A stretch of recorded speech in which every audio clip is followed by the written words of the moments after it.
But I'll start by introducing myself, by introducing a little bit of my sporting past, as it were. I am an Olympian. I'm an Olympic gold medalist, and I did bring my Olympic gold medal with me here today. I took it out of the sock so that you could look at it. I'm going to pass it around. Feel free to take a selfie with the medal. I find when I come to conferences, the medal is actually more popular than I am.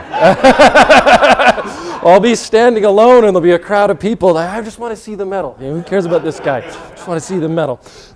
So you'll see on the side there's a beautiful goddess. Do you know the name of the goddess?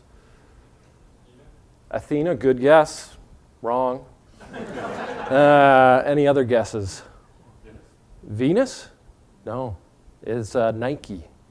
Nike, goddess of victory. She's on every single Summer Olympic medal. She has been there since 1896. In the 1970s, she founded a shoe and sports marketing company. She did pretty well for herself. So take a look. She holds a feather, which is the pen of justice, showing that you can only win by just and honest means, that you need an element of ethics to be a true victor, to be a true champion. She's standing in the Olympic Stadium, and then you can see the Parthenon, which is the temple to Nike, on top of the Acropolis mountain.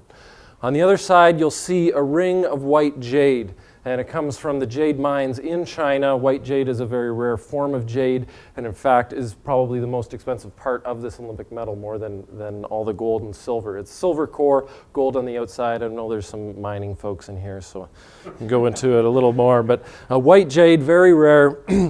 Very good luck to rub the white jade.